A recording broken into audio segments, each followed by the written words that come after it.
Good morning everyone. जैसा कि हमने लास्ट क्लास में टॉपिक देखा था डिस्कवरी ऑफ फायर, यानी कि आग की किस प्रकार से खोज हुई हम वो देख रहे थे। उसी टॉपिक को हम आगे बढ़ाते हैं और देखते हैं आगे क्या होता है।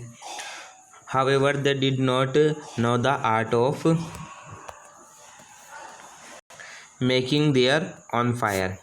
हालांकि उन्हें अपनी खुद की आग बनाने की कला पता नहीं थी, यानी कि उन्हें आग जो बनती है, आग जो जलती है, उसको उन्हें पता नहीं था कि किस तरह से ये आग बनती है। ये कला उन्हें नहीं आती थी। Probably they must have discovered fire accidentally when rubbing two stones together over a pile of dry grass.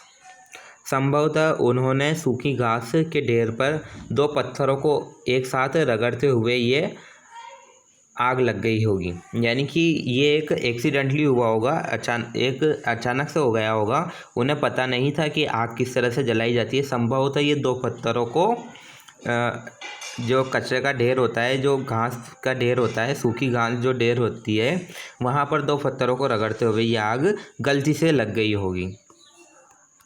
The control use of fire helped early humans cook their food, protect themself from wild animal and also to keep warm during harsh winter in the ice age। आग के नियंत्रित उपयोग ने शुरुआती मनुष्यों को अपना खाना पकाने, जंगली जानवरों से खुद को बचाने के लिए और बर्फ़ की कठोर सर्दियों के दौरान गर्म रखने में मदद की। यानी कि जब वो आग से परिचित हुए तो उन्हें अपने भोजन पकाने में और जो जंगली जानवर होते हैं उनसे खुद को बचाने के लिए, और जो सर्दी का जो बर्फ़ वाला जो ठंडा मौसम होता है, आइस एज का जो ठंडा मौसम था बर्फ़ वाला, उससे अपने आप को बचाने के लिए, अपने आप को गर्म रखने के लिए उनको मदद मिली। आगे देखते हैं। The earliest evidence of control use of fire has been founded at the lowest palaeolithic sites of Gesher Benot Yaakov in Israel. आग के नियंत्रित उपयोग का सबसे पहला सबूत इजराइल के जो गेशर बेनोत यागोव के लोअर पेथोलिथिक स्थल पर पाया गया है। यानी कि सबसे पहला जो आग पर नियंत्रण का जो हमें उपयोग जो हमें वो मिलता है, प्रूफ जो मिलता है, वो इजराइल से मिलता है। इजराइल के जो गेशर बियोम जो जगह है, वहाँ के जो लोअर पेथोलिथिक एज की जो जगह थी, लोअर पेथोलिथिक साइट जो है वहाँ से हमें मिला है। यानी कि पूरा पाषाण युग जो हुआ है उसके जो जगह थी वहाँ से हमें मिला है। Charred wood and seeds were recovered from here which have been dated 7,19,000 years ago. यहाँ से लकड़ी और बीज मिले हैं जो 7,90,000 साल पहले के हैं। आगे बढ़ते हैं हम। अब हम देखते हैं मेसोलिथिक एज के बारे में, यानी कि मध्य जो पूरा पाषाण युग हुआ है उसके बारे में हम देखेंगे। मध्य पाषाण युग जो हुआ है उसके बारे में हम इसमें देखेंगे।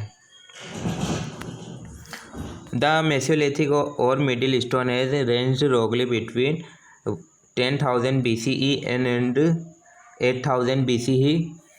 यानी कि जो ये मध्य पाषाण युग हुआ है ये लगभग 10,000 ईसा पूर्व से 10,000 ईसा पूर्व और 8,000 ईसा पूर्व के बीच का था। यानी कि इन दोनों के बीच का युग था ये। Humans continued to live as hunter gatherers and the climate become warmer and dryer.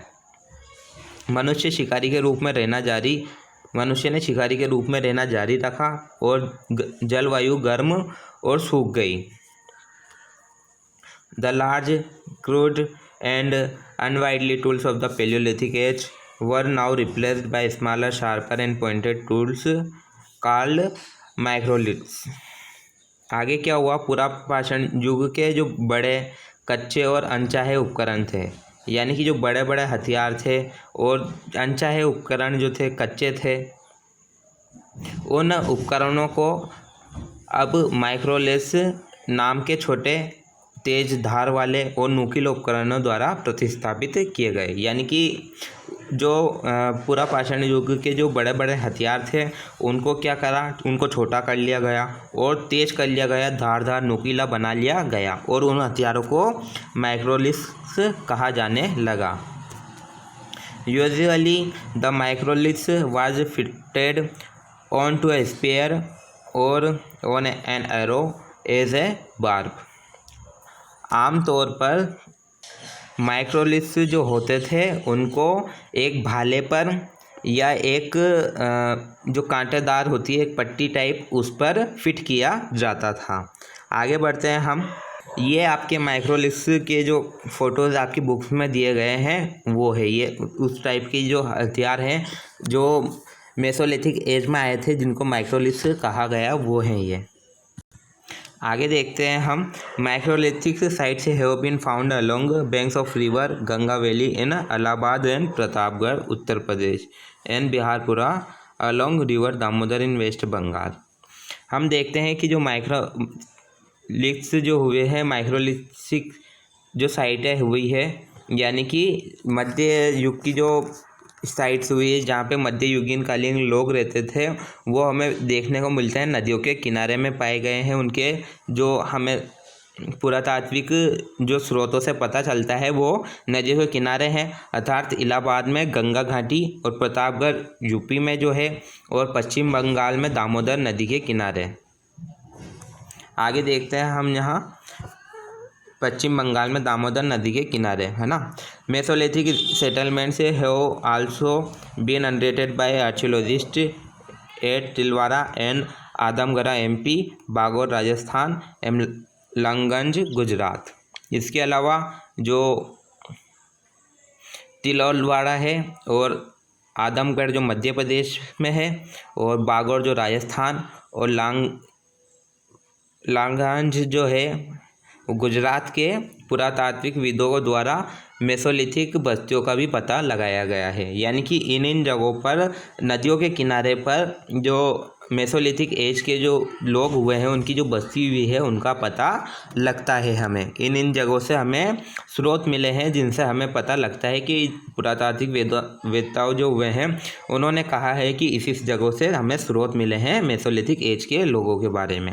इसके आगे हम नेक्स्ट क्लास में पढ़ेंगे।